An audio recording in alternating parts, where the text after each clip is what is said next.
নমস্কাৰ মই অঞ্জলীয়ে পুনৰবাৰ স্বাগতম জনাইছোঁ আশা কৰিছোঁ আপোনালোক সকলো ভালে আছে ময়ো ভালে আছোঁ আজি মই মোৰ বাগিচাত এই জাৰবেৰা ফুল ফুলিছে তাৰমানে এটা টাবতেই ফুলিছে বাকি কেইটা আছে আৰু কেইটামান কিন্তু সিহঁতে ফুলিবলৈ হোৱা নাই বা কলি মই দেখা নাই এইটো আকৌ ফুলিলে খুব ধুনীয়া কালাৰ এটা ফুলিছে মই সেইকাৰণে আপোনালোকক আজি দেখাই দিছোঁ আৰু আজি মই আপোনালোকক কোনো ধৰণৰ ফুলৰ ফুল বা দেখাবলৈ ভিডিঅ'টো বনোৱা নাই আজি মই আপোনালোকক দুটা ৰেচিপি আচলতে মই দেখাম বুলি ভাবিছোঁ তাকে আজি ৰাতিপুৱা ওলাই এয়া ভাবিলোঁ আজি মাছৰ জুতি লওঁ আৰু এইফালে মোৰ মেকুৰীটো পিছে পিছে ঘূৰি ফুৰিছে এইজোপা হৈছে পিয়ালি পালেঙৰ লগত আৰু নলটেঙা দি পেলাই ভাবিছোঁ মাছৰ আঞ্জা এখন বনাই খাম আজি দুপৰীয়া মাছৰ জুতি ল'ম তাকে অকণমান সদায়নো কিহৰ ফুলৰ ভিডিঅ' দেখাই থাকিম সেইকাৰণে ভাবিলোঁ আজি অকণমান ভিডিঅ'টো বেলেগ ধৰণৰ হওক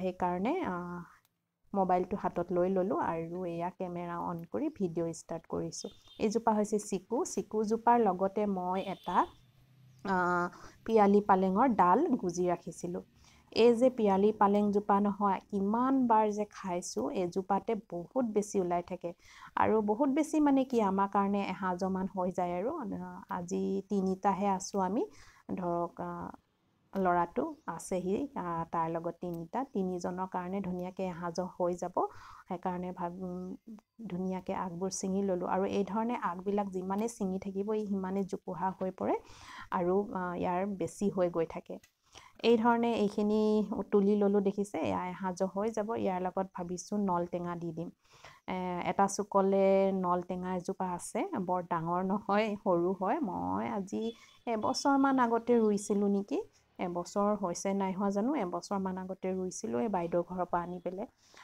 মাজে সময়ে খাই থাকিব পৰা যায় ভাবিছোঁ আজি নলটেঙাকে দুডালমান ছিঙি লওঁ আৰু দুপৰীয়া মাছৰ লগত খাম কোনে কোনে খায় বাৰু নলটেঙা আৰু পিয়ালি পালেঙৰ লগত খাই যিসকলে খাই গম পাইছে কেনেকুৱা ধৰণৰ সোৱাদ হ'ব বেলেগ ধৰণৰ এটা সোৱাদ হয় বহুত ভাল লাগে মই একদম চিম্পুলকৈ বনাম দেখাবলগীয়া ৰেচিপি নহয় যদিও এনেই শ্বেয়াৰ কৰি দিছোঁ আপোনালোকৰ আগত আৰু সকলোৱে খাই থাকে মই কেতিয়াবা দেখোঁ বহুতে বনায় পিয়ালি পালেং নলটেঙা এনেকৈ বহুত দিনৰ মূৰত মাছৰ টেঙা খাব লৈছোঁ আচলতে কিবা ধৰণে এইকেইদিন ব্যস্ত থকাৰ কাৰণে খানাবোৰ বৰ মানে জুতি লগাই পিনে খোৱা নাছিলোঁ আজি মাছ আছে যিহেতু অকণমান মাছৰ জুতি লওঁ ল'ৰাটো খাম বুলি কৈ আছে চব মেকুৰীজনী সন্মুখতে ৰখিয়ে আছে তাই ভোক লাগিছে আচলতে ভোক লাগিছে মোৰ পিছে পিছে ঘূৰি ফুৰিছে তাইক খাবলৈ দিব লাগে এই আচলতে কি জানেনে ভাত নাখায় আৰু মাছ চাছো ইমান বেছি নাখায় কম খায় মাছ অকণমান দিলে হৈ যায় আৰু তাই এইবিলাক ভুজিয়া চিৰা ভজা এনেকুৱাবিলাক খায় মিঠাইও তেনেকৈ নাখায় তাকে মেকুৰীজনী পিছে পিছে ঘূৰি ফুৰে তাইক লাগে আচলতে সৰুৰ পৰাই এই কেট ফুড খোৱাৰ অভ্যাস কৰা হ'ল সেইকাৰণে এতিয়া কেট ফুডৰ বাহিৰে তাই বেলেগ একো নাখায় এতিয়া তাইক ভাবিছোঁ খাবলৈ দি লওঁ নহ'লে মোৰ একদম দিগদাৰী দি থাকে এয়া অকণমান দাঙি ল'লোঁ দাঙি লৈ আনি এতিয়া মই তাইক খাবলৈ দি লওঁ নহ'লে একদম দিগদাৰ দি থাকে ইমান যে ভাল লাগে নহয় মেকুৰী বা কুকুৰ ঘৰত থাকিলে মনটো বহুত বেছি ভাল লাগে আমাৰ এই লগতে অকণমান সময়বোৰ কেতিয়াবা পাৰ হয় আৰু মনটো ভাল লাগি থাকে তাকে অকণমান মোৰ ভিডিঅ'ৰ জৰিয়তে আমাৰ মেকুৰীজনীকো ধৰি ৰাখিলোঁ তাৰ পাছলৈ পাকঘৰলৈ আহিলোঁ এইবিলাক নলটেঙা আৰু পিয়ালি পালেংখিনি ধুনীয়াকৈ ধুই পখালি কাটি ল'লোঁ তাৰ পাছতে এইফালে লৈছোঁ গৰৈ মাছ 3টা এইকেইটা পুৰিম আৰু এয়া ভাঙন মাছ নিমখ হালধি দি পেলাই সানি ৰাখিছোঁ আৰু বনাম গৰৈ মাছ গেছতে পুৰিম মই গেছত কেনেকৈ পুৰোঁ আপোনালোকক আগতে এবাৰ দেখাইছোঁ নেকি পুৰা আজিও তেনেকৈয়ে পুৰিম জুই ধৰা হয় যদিও বাহিৰত ধৰোঁ কিন্তু ৰাতিহে ধৰা হয় দিনত ধৰা নহয় এইফালে মই অমিতা চব্জি অকণমান বনালোঁ তাৰ পাছতে এইফালে মই ভাঙন মাছকেইটা ফ্ৰাই কৰি ল'লোঁ এইফালে এটা সৰু লোহৰ কেৰাহী পাতি ল'লোঁ আৰু তাতে অকণমান তেল লগাই লৈছিলোঁ এনেই যাতে মাছকেইটা লাগি নাযায় আৰু এই ধৰণে মই মাছকেইটা পুৰিম গৰৈ মাছকেইটা এই ধৰণে কম গেছটো কমাই ৰাখিব লাগে আৰু মাজে মাজে এনেকৈ লৰাই থাকিব লাগে, লুটিয়াই থাকিব লাগে মাছকেইটা। তেতিয়া জুইত পুৰা নিচিনাই হয়, খাবলৈ খুব ভাল লাগে। মাছকেইটা ফ্ৰাই কৰি ল'লোঁ, ভাঙন মাছকেইটা। তাৰপাছতে তাতে অকণমান তেলতে অকণমান মেথি গুটি ফুটাই ল'লোঁ। তাৰপাছতে এটা পিঁয়াজ সৰু সৰুকৈ কাটি দিলোঁ। তাৰপাছতে এইখিনি পিৰালি পালেং আৰু নলটেঙাখিনি দি দিলোঁ, অকণমান নিমখ দি দিছোঁ। ইয়াত অকণমান আদা থেতেলিয়াই দিব পাৰে, ভাল লাগে খাই। মেথি গুটি দিছোঁৱেই, মেথি গুটি ফুটুৱাই দিলে এটা বেলেগ ধৰণৰ চেণ্ট আহে, খাবলৈ বহুত বেছি ভাল লাগে চেণ্টটোৰ কাৰণে। মই সেইকাৰণে আদা নিদিলোঁ, আদা যদি থেতেলিয়াই দিয়ে খাবলৈ বেছি সোৱাদ হয়। তাৰপাছতে গৰম পানী অকণমান দি এই ধৰণে উতল আহিব দিলোঁ আৰু এয়া মোৰ মাছৰ আঞ্জাখন ৰেডিয়ে হৈ গৈছে। বেছি সময় নালাগে, খুব সোনকালে হৈ যায়।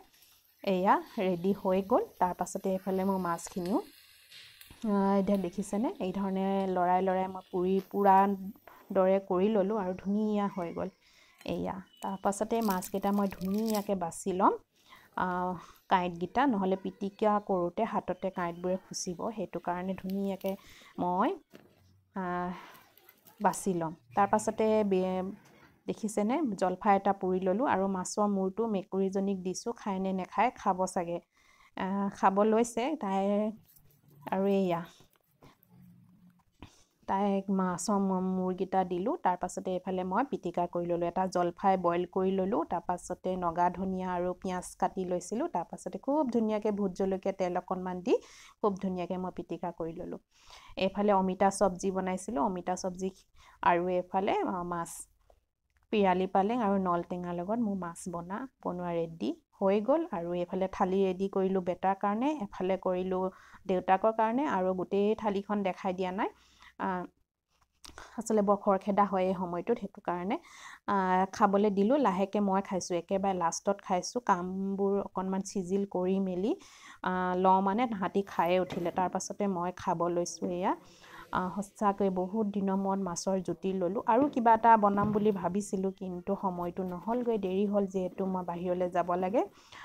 ফুলত অকণমান লাগিব লাগে, একেবাৰে ৰাতিপুৱা লগা নহ'ল, ভাবিছোঁ এতিয়া লাগিব যাম। বাহিৰলৈ ওলাই আহোঁতে এইয়া দেখিছোঁ কল আৰু কমলা এটা ৰ'দত দি থ'ব কৈছিলোঁ আমাৰ বেটাক, দি থোৱাচোন মই খাবলৈ যাম, কিন্তু খাবলৈ ওলাই আহিবলৈ সময়ে নহ'ল। আৰু এইফালে কলৰ বাকলিখিনি লৈ লৈছোঁ, দেখিছেনে। এতিয়া ওলাই আহোঁতেহে মনত পৰিছে, ভাবিলোঁ ভিডিঅ'কে কৰি ৰাখোঁ। আচলতে মই ভিডিঅ' কৰি ফুলৰে কিবা এটা দেখাম বুলি আহিছিলোঁ, কিন্তু নহ'ল। কল আৰু কমলাকেইটা দেখি ভাবিলোঁ এইটোৱে আপোনালোকৰ আগত শ্বেয়াৰ কৰিবলগীয়া ভিডিঅ'ই হয়, গতিকে কৰি দিওঁ। কলটো খাই ল'লোঁ, কলটো খাবলৈ ইচ্ছা নাছিলে, কিন্তু উলিয়াই থৈছোঁ যেতিয়া খাই দিওঁ। ভাল যে বান্দৰে নেখালে, কোনো নাই গম পাইছেনে। মই এতিয়া অকলে আছোঁ, বেটাও ওলাই গ'ল, বাপেকো ওলাই গ'ল, আৰু কলটো বহি বহি খাই ল'লোঁ, লগতে আপোনালোককো ল'লোঁ। কল খাই পিনে বাৰু আপোনালোকে বাকলিবোৰ পেলাই দিয়ে নেকি? পেলাই নিদিব, কি কৰোঁ আপোনালোকে চাই থাকক। সেইখিনিতে এটা কথা মনলৈ আহিছে, এটা কমেণ্টত আহিছিলে, মই যে হনুমানৰ ভিডিঅ' এটা দিছিলোঁ, তাৰমানে বান্দৰে আপোনাৰ ফুল নেখায় নেকি? সঁচাকৈ বান্দৰে মোৰ একেবাৰে ফুল নেখায় বুলি ক'লেও বেয়া নহয়, আৰু একেবাৰে নষ্ট নকৰে। কিয় নকৰে নাজানো, ইমান আহি পিনে বান্দৰবিলাকে খেলি থাকে মোৰ বাগিচাত, কিন্তু মোৰ ফুল একদমেই নষ্ট নকৰে। আৰু বহুতে বাহিৰত ৰাস্তাত যেতিয়া খোজকাঢ়ি আহি থাকে, তাৰপিছত দেখে সিহঁতে ৰাতিপুৱা যে ইমান বান্দৰ থাকে, তোমাৰ ফুলবিলাক নেখায়নে? মই কৈছোঁ নেখায়, একো নকৰে। সেইখিনি আচৰিত হৈ যায়, কি কাৰণে নাজানো, মই চাগে হনুমান পূজা কৰি থাকোঁ কাৰণে নে কিয়ে নে নাজানো, নাখায়। তাৰপাছতে এয়া দেখিছেনে, মই কলৰ বাকলিখিনি লৈ ল'লোঁ, আৰু লৈ পেলাই এই ধৰণে মই সৰু সৰুকৈ কাটিম। আপোনালোকেও এনেকৈ কাটি ল'ব। পাৰিলে ৰ'দত যদি শুকুৱাই লয়, একদম ধুনীয়াকৈ শুকুৱাই ল'লেও ভাল, বেয়া নহয়, শুকুৱাই ল'লে বেছিয়ে ভাল হয়। মই কিন্তু শুকুৱাই থাকিবলৈ সময় নহয়, গতিকে এই ধৰণে সৰু সৰুকৈ কাটি ল'ম। অকল কলৰ বাকলি নহয়, আপোনালোকে মই যে কমলাটো দেখাইছিলোঁ লগতে, কমলা বাকলিও কৰিব পাৰে। কমলা খালে কমলা বাকলিবোৰ পেলাই নিদিব, এই ধৰণে সৰু সৰুকৈ কাটি ল'ব। মই এয়া দেখিছেনে, কলৰ বাকলিবোৰ কাটি লৈছোঁ, এই ধৰণে সৰু সৰুকৈ কাটি ল'ম, আপোনালোকেও কাটি ল'ব, পেলাই নিদিব। খুব ধুনীয়া এটা জুলীয়া সাৰ প্ৰস্তুত কৰিব পাৰি, ফুলৰ কাৰণে, প্লাণ্টৰ কাৰণে খুব বেছি ভাল। এয়াই আজি মই এইখিনিতে সুযোগ পাইছোঁ যেতিয়া কৈ দিছোঁ যে হনুমানে মোৰ ফুল নেখায়, সঁচাকৈ একেবাৰে নষ্ট নকৰে। মই নিজেও আচৰিত হৈ যাওঁ। কেতিয়াবা আলুবিলাক কি হয় জানেনে, উঘালি দিয়ে, উঘালি পেলাই কি হয় মানে ধৰক ক্লাইম্বিং অনিয়ন হওক, এনেকুৱা আলু থকা যিবিলাক ফুল সিহঁতে খোৱা বস্তু বুলি উঘালে কিন্তু নষ্ট কৰি নিদিয়ে, আকৌ জেগাতে থৈ যায়। সেইটোৱে মই বৰ আচৰিত পাওঁ, কি কাৰণে নাজানো। তাৰ পাছতে এয়া দেখিছেনে, মই বাকলিখিনি কাটি ল'লোঁ, কাটি পেলাই এটা কণ্টেনাৰ ল'লোঁ। কণ্টেনাৰটোত এতিয়া মই পানী দি ল'ম। আপোনালোকে ভিডিঅ'বোৰ স্কিপ নকৰিব দেই, স্কিপ কৰিলে মই কথাবোৰ কৈ যাওঁ যে আপোনালোকে গম নেপাব। এয়া দেখিছেনে, এটা কণ্টেনাৰত মই পানী ল'লোঁ, একদম ভৰ্তিকৈ নল'ব, মানে একদম মুখলৈকে নল'ব, অলপ কমাই ল'ব। তাৰ পাছতে মই পানীখিনিত দিম এতিয়া গুড়, খোৱা গুড় আপোনালোকে এডোখৰ দি ল'ব। তাৰ পাছতে এয়া দেখিছেনে, বাকলিবোৰ কাটি লৈছিলোঁ যে সেইবিলাক দি দিম। কলৰ বাকলি শুকুৱাই পিনেও দিব পাৰে, নুশুকুৱাকৈও দিব পাৰে। মই নাই শুকুওৱা, দেখিছেনে, শুকুৱাই পেলাই দিলে বেছিয়ে ভাল হয়। কিন্তু মই শুকুৱাবলৈ এইবিলাক কৰি থাকিবলৈ সময় নহয়কৈ পাহৰি যাওঁ, সেইকাৰণে লগে লগে কৰিয়ে পেলাইছোঁ কামটো। আৰু বাকলি মই আৰু দিম, খাই থাকিম আৰু দি থাকিম, এনেকুৱা হৈছে। এতিয়া যিমানখিনি আছিলে সিমানখিনি দিলোঁ, আৰু কালিলৈকে যিমানখিনি ওলায় কালি আকৌ কাটি পেলাই ইয়াত দি দিম। এই ধৰণে আপোনালোকে কমলা বাকলিও কৰিব পাৰে। এই ধৰণে আপোনালোকে গুড় দিয়াৰ পিছত 15-20 দিনৰ ভিতৰতো ৰেডি হৈ যায়। আপোনালোকে ধৰক এমাহৰ পিছতো ব্যৱহাৰ কৰিব পাৰে। মাজে সময়ে খালি মুখনিখন খুলি থাকিব, নহ'লে গেছ হৈ যাব, মাজে সময়ে খুলি থাকিব। তাৰ পাছতে তাৰ পানীখিনি আপোনালোকে 1 লিটাৰত পানীত ধৰক আপোনালোকে অকণমান মিলাই পেলাই স্প্ৰেও কৰি দিব পাৰে ফুলত, নহ'লে গুড়িটো দিব পাৰে। তেতিয়া খুব ধুনীয়া এটা সাৰ প্ৰস্তুত কৰিব পাৰে। আৰু এই যে আমি NPK 1919 ব্যৱহাৰ কৰোঁ, তেতিয়া নকৰিলেও হৈ যায়। এইটো আপোনালোকে ৰাসায়নিক সাৰ ব্যৱহাৰ নকৰি আপোনালোকে যদি এই ধৰণে জৈৱিক সাৰ দিব পাৰে, জুলীয়া, তেনেহ'লে বহুত বেছি ভাল। এই ধৰণে কমলা বাকলিৰ পৰাও কৰিব পাৰে। কমলা বাকলিৰ পৰা কৰিলে খুব ধুনীয়া এটা চেণ্ট আহে। আপোনালোকে যদি এই ধৰণে কৰি পেলাই যদি আপোনালোকে স্প্ৰে কৰি দিয়ে, তেতিয়া পোক পতংগও নাহে আৰু খুব ধুনীয়া এটা স্মেল আহি থাকে। আজি ভিডিঅ'টো ইমানেই আছিলে, কেনেকুৱা লাগিলে নিশ্চয় জনাবলৈ নাপাহৰিব। কমলাটো উলিয়াই থৈছিলোঁ যেতিয়া, সেইকাৰণে ভাবিলোঁ সদায় ফ্ৰুটছবিলাক খাবলৈ থাকি যায়, এইবিলাক কাম কৰোঁতে থাকি যায়। এই ধৰণে মই কামৰ মাজতে উলিয়াই ৰাখোঁ মুখৰ আগতে, আৰু কামৰ মাজতে খাই থাকোঁ। তেনেহ'লে আজিলৈ আহিছোঁ, বাই। আকৌ লগ পাম নতুন এটা ভিডিঅ'।